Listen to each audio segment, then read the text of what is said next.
সদৌ অসম সংখ্যালঘু ছাত্ৰ ইউনিয়ন চুমুকৈ আমচুৰ কেন্দ্ৰীয় সমিতিৰ নিৰ্দেশ মৰ্মে আমি সমগ্ৰ অসমতে আজি আমি 2 ঘণ্টীয়া মানৱ শৃংখল কাৰ্যসূচী লোৱা হৈছে। তাৰ সমান্তৰালকৈ আমি আমচুৰ বাক্সা জিলা সমিতিৰ ফালৰ পৰা আনন্দ বজাৰত আমি আজি 2 ঘণ্টীয়া মানৱ শৃংখল কাৰ্যসূচী আমি হাতত লৈছোঁ। আৰু এই মানৱ শৃংখল কাৰ্যসূচী আমি কিয় ল'বলগীয়া হ'ল আপোনালোকে ইতিমধ্যে জ্ঞাত হৈছে যে সমগ্ৰ অসমতে আমাৰ যি এছআৰৰ কাম চলি আছে।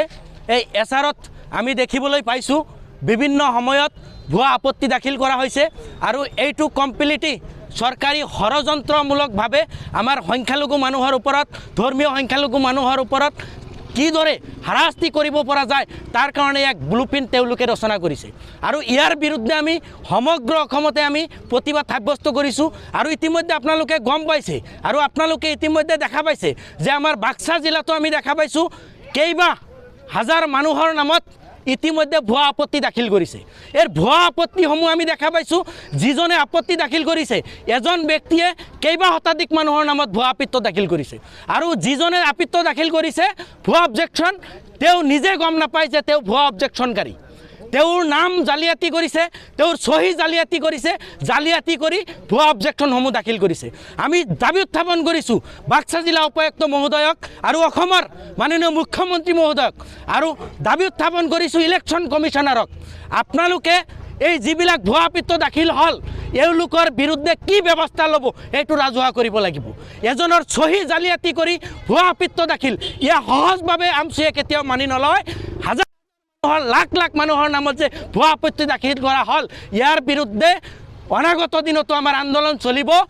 এছআৰৰ যি ফাইনেল লিষ্ট যেতিয়া ওলোৱাৰ পিছত আমি লক্ষ্য কৰিম যদি কোনো বৈধ ভাৰতীয় মানুহৰ নাম যদি চক্ৰান্তমূলকভাৱে চৰকাৰী ষড়যন্ত্ৰমূলকভাৱে যদি বাদ পেলোৱা হয় তেতিয়াহ'লে ইয়াৰ পৰিণাম অসম চৰকাৰে ভুগিব লাগিব, ইলেকশ্যন কমিশ্যনাৰেও ভুগিব লাগিব। তাৰ কাৰণে তেওঁলোকক সাজু হৈ থাকিবলৈ আহ্বান জনাইছোঁ। অনাগত দিনত বৃহৎ গণতান্ত্ৰিক আন্দোলনৰ কাৰ্যসূচী হাতত লোৱা হ'ব। হয়, ইতিমধ্যে আমি দেখা পাইছোঁ BTCত কমচে কম লক্ষাধিক মানুহৰ নামত ভুৱা অবজেকশ্যন দাখিল হৈছে।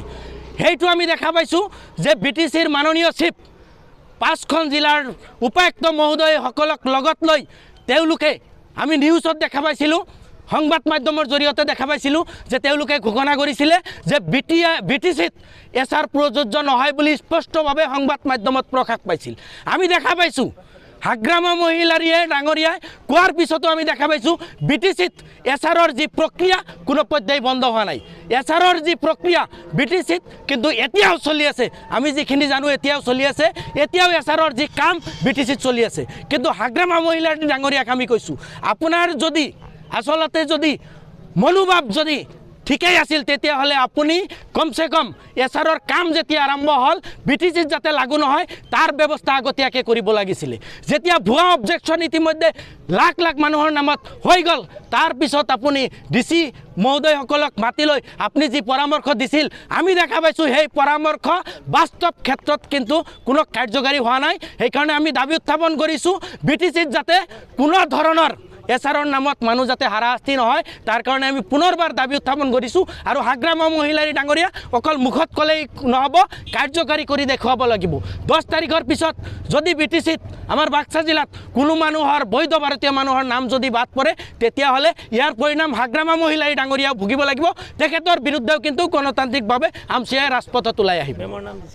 হয়, আমি মেমোৰাণ্ডাম আজি আমি জিলা উপায়ুক্ত মহোদয়ক আমি মেমোৰাণ্ডাম দিম আৰু এই মেমোৰাণ্ডামত যিসমূহ আমি দাবী উত্থাপন কৰিছোঁ এই দাবীসমূহ কাৰ্যকাৰী কৰিব লাগিব। আৰু যদি নকৰে তেতিয়াহ'লে ইয়াৰ বিৰুদ্ধে আন্দোলন আমি থিয় কৰাম।